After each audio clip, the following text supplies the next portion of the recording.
Une rentrée en bon ordre pour les petits Villeneuvois, le plaisir de reprendre le chemin de l'école dans des locaux préparés tout au long de l'été. L'été de tous les succès à Villeneuve-Loubet, retour en images sur les animations estivales au cœur du théâtre de verdure du Loup. La glacière, c'est fini, la décharge tant décriée a fermé ses portes le 17 juillet, la fin du cauchemar pour les Villeneuvois. Villeneuve-Loubet a fêté la Renaissance en juin dernier, un rendez-vous somptueux avec un François Ier triomphant au milieu de plus de 20 000 sujets. Le fabuleux destin des femmes en cuisine au musée Escoffier avec l'exposition 2009 au titre évocateur « Le chef, c'est elle ». Les navigateurs villeneuvois à bon port, inauguration du nouveau quartier aux portes de Marina Baie des Anges, un vrai modèle de mixité sociale sur les bords de la Grande Bleue. Mais avant de développer ces titres, retour en images sur les temps forts de l'actualité de ces 3 derniers mois. Près de 30 ans qui n'avaient pas traversé Villeneuve-Loubet, le Tour de France était de retour cet été à l'occasion de la première étape de l'édition 2009 entre Monaco et Brignoles. Et dire que lors de sa dernière visite, Bernard Hinault était en jaune, un bail. À événement extraordinaire, affluence extraordinaire tout au long du parcours sur l'avenue de la Libération, du tunnel au pont sur le Loup. 2 heures durant, les Villeneuvois ont pu apprécier la superbe caravane publicitaire et ses cortèges de gadgets pour les petits et les grands, avant de voir débouler 4 coureurs échappés devant le peloton. Un passage éclair si l'on songe qu'à vitesse réelle, les coureurs sont restés moins d'1 minute à Villeneuve-Loubet. Pour les voir avec force et détails, il faudra attendre un départ ou une arrivée, peut-être ces prochaines années. Le 14 juillet est synonyme à Villeneuve-Loubet de baccalauréat. Non pas que les épreuves durent plus longtemps sur les bords du Loup qu'ailleurs, mais la commune a pris l'habitude ces dernières années de récompenser ses bacheliers le jour de la fête nationale. Et ils étaient tous là, ou presque, dans la salle du conseil municipal pour recevoir les félicitations du maire et du conseil municipal. Pour les meilleurs qui ont réussi à accrocher une mention, des bons cadeaux et pour tous un superbe t-shirt millésime 2009 afin de pouvoir afficher fièrement leur réussite. Rendez-vous traditionnel avec le patrimoine au cœur du mois de septembre avec pour cette édition 2009 perturbée par la pluie, un programme éclectique concocté par le service valorisation du patrimoine. À côté de l'habituelle visite de Marina Baie des Anges, une exposition consacrée à l'évolution du littoral villeneuvois ces 50 dernières années. Une découverte du groupe scolaire HQE des Plans avec l'architecte Jean-Philippe Cabane, mais également des travaux d'écoliers autour de la collection René Arnoux et un innovant bus-tour pour découvrir le patrimoine villeneuvois autrement. A noter, toujours au musée Escoffier, la remise officielle le samedi 19 par Dominique Charpentier, le directeur du comité régional du tourisme, du label Tourisme Handicap, dans le cadre de la thématique nationale de ces journées dédiées à l'accessibilité pour tous. Une preuve supplémentaire du dynamisme du musée villeneuvois, le seul en France consacré à la promotion de l'art culinaire et de la gastronomie. Au final, plus d'1 millier de visiteurs à la découverte de ce patrimoine varié, héritage d'une histoire doublement millénaire. Plateau de rêve à la salle Romée le week-end dernier pour la 2e édition du souvenir Monique Maurice. Autour de Venceslas Dabaya, le vice-champion olympique villeneuvois, quelques-uns des meilleurs haltérophiles mondiaux se sont affrontés en préparation des futures échéances internationales. Chez les hommes, l'espoir français Benjamin Hennequin a remporté la victoire, alors que chez les dames, l'Espagnole Lydia Valentin a triomphé pour la 2e année consécutive sur les bords du Loup. Inauguration de l'extension du collège Romée de Villeneuve le 17 septembre en présence du président du Conseil général des Alpes-Maritimes. Prévu en 1994 pour accueillir 600 élèves, les travaux réalisés ces derniers mois portent la capacité de l'établissement villeneuvois à 700 collégiens. Un investissement de plus de 4 millions d'euros effectué dans le cadre du plan Collège Avenir mené par le Conseil général. Un projet largement soutenu par notre député vice-président du Conseil général qui avait déjà en son temps joué un rôle déterminant dans l'ouverture de l'établissement. Une opération menée en partenariat avec la commune qui a investi une vingtaine de milliers d'euros dans la sécurisation du cheminement piéton entre le collège et l'arrêt du bus scolaire. Un bâtiment flambant neuf et des écoles rénovées, un collège agrandi, il ne manque plus désormais à la commune que son lycée, comme a pu le rappeler le maire dans son allocution. J'espère que les lycéens villeneuvois pourront bénéficier et profiter d'un tel bonheur avec l'ouverture du lycée de la Vanade que doit réaliser le conseil régional.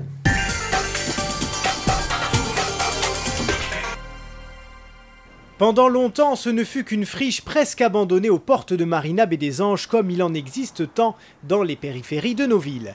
Mais grâce à la détermination de la municipalité et à l'adoption du PAE du Loubet en 2006, des architectes de talent comme le célèbre Jean-Michel Wilmotte se sont penchés sur cette dernière bande de terrain constructible du littoral villeneuvois, telles les bonnes fées sur le berceau de la Belle au bois dormant.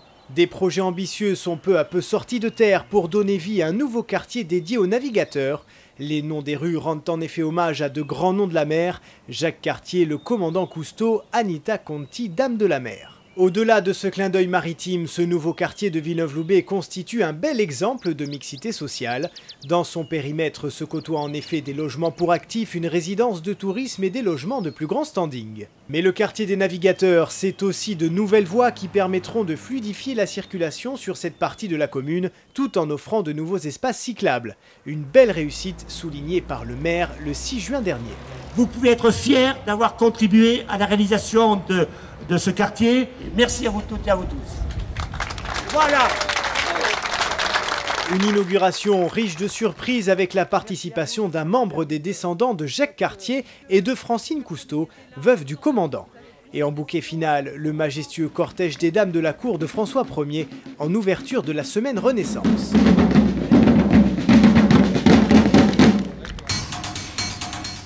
Au cœur du village, comme dans chacun des ateliers de l'association François Ier à Villeneuve-Loubet, une préparation frénétique, comme ici à l'atelier couture qui aura confectionné plus de 50 costumes en un an.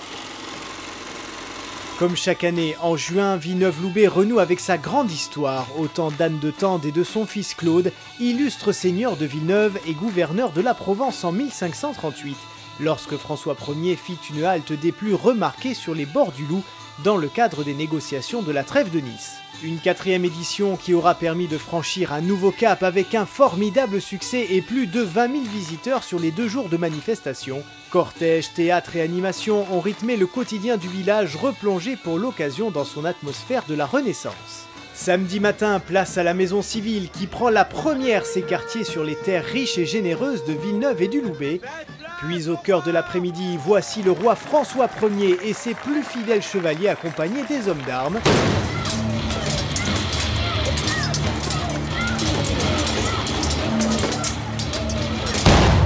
Et puis le cortège des dames avec ses robes toutes plus merveilleuses les unes que les autres.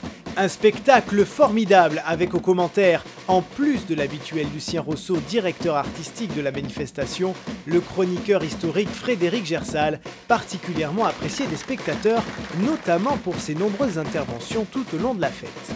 Mais le point d'orgue de cette édition 2009, le grand spectacle historique dans l'esprit du Puy du Fou, 2 heures d'une formidable reconstitution en son et lumière avec plus de 300 figurants pour conter l'histoire de Villeneuve à l'époque des Lascaris, de 1460 à 1550.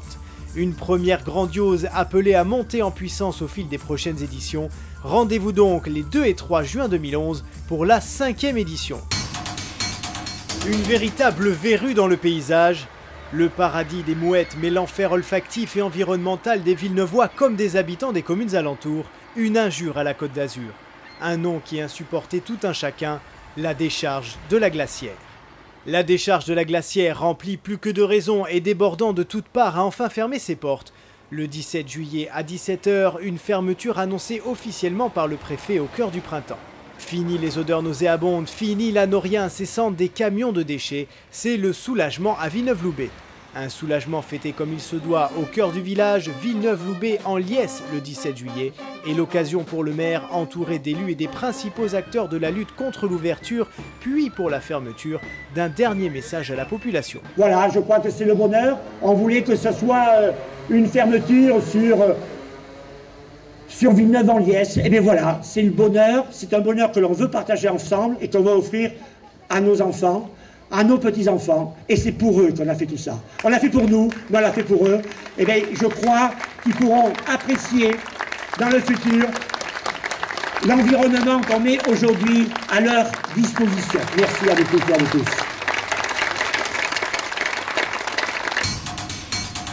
Entre sacré de la gastronomie française, un véritable patrimoine en passe d'être reconnu par l'UNESCO comme patrimoine mondial, le musée Escoffier de l'art culinaire, installé depuis 1966 dans la maison natale du roi des cuisiniers et cuisinier des rois Auguste Escoffier, vous donne rendez-vous du 7 juin au 31 octobre avec une exposition singulière, le chef C'est elle. Prenant le contre-pied d'une galaxie gastronomique essentiellement masculine, le musée cher à Michel Escoffier et Michel Gourdin vous invite à découvrir le fabuleux destin des femmes en cuisine, des mères lyonnaises de l'après-guerre à la grande figure de la cuisine niçoise Hélène Barral. La table de son restaurant a d'ailleurs été reconstituée pour l'occasion au pied de l'ardoise écrite de sa main. Les chefs d'hier au menu, mais également les 17 femmes chefs d'aujourd'hui des plus étoilées comme Hélène Darroze ou Anne-Sophie Pic, aux stars de la Côte d'Azur telles Nicole Ruby ou Hermance Caro. Elles seront toutes là au travers de leur vaisselle si délicate, de leur menu d'une grande originalité, de leurs objets fétiches, pour nous conter leur histoire jusqu'au 31 octobre. Un été radieux à Villeneuve-Loubet, grâce au soleil bien sûr, mais grâce aussi à un niveau d'activité résistant bien à la conjoncture. Côté office de tourisme, des chiffres de fréquentation en hausse, comme sur l'espace Loisirs Famille, qui a accueilli plus d'1 millier d'enfants. Une progression certes, mais avec des tendances renversées, la hausse sur la clientèle française faisant écho à la baisse de certains clients étrangers. Une bonne résistance enregistrée également chez nos professionnels de l'accueil touristique, notamment en résidence locative, ce qui témoigne de l'ancrage du positionnement familial de la commune. Pour s'en convaincre un peu plus, il suffit d'évoquer les chiffres de fréquentation des parcs de loisirs de la Vanade. 20 000 visiteurs pour le Labyrinthe, 19 000 pour le Bois des Lutins et plus de 5 000 entrées pour le Pitchoun Park. Côté festivités, le bilan est également au beau fixe. Le nouveau théâtre de verdure du Loup a très largement conquis le public avec notamment plus de 4 000 entrées pour le cycle de cinéma en plein air, le record absolu depuis sa création. Temps fort de l'été, en plus des festivals Musique du Monde et Contes et Légendes, les traditionnelles fêtes gourmandes. L'édition 2009 renoue avec le succès avec un large public pour les nocturnes, de bon augure dans la perspective du 10e anniversaire du jumelage gourmand avec Fort Limpopoly l'année prochaine. L'été de tous les succès donc pour Villeneuve-Loubet avec un final en apothéose le 15 août avec ce superbe feu d'artifice admiré sur tout le littoral par plusieurs milliers de spectateurs.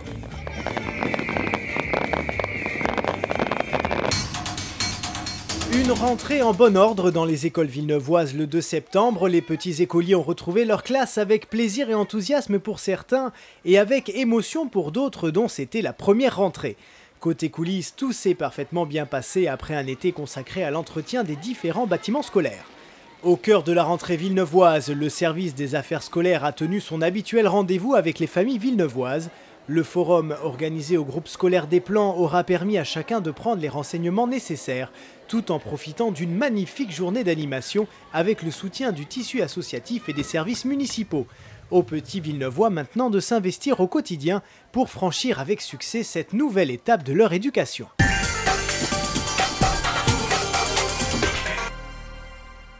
La crise, le mot est désormais à la une de tous les médias, dans toutes les pensées.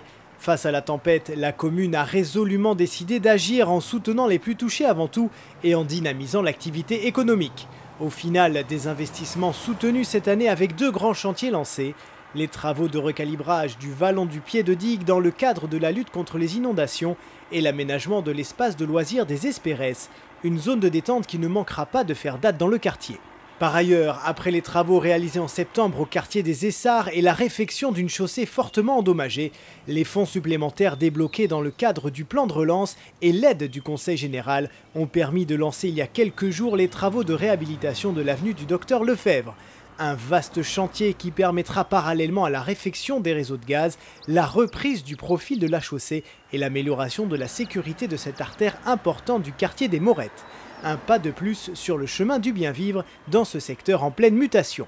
Et comme une bonne nouvelle n'arrive jamais seule, les Villeneuvois ont pu bénéficier une nouvelle fois d'une fiscalité communale inchangée en 2009. Comme depuis 15 ans, tout est dit.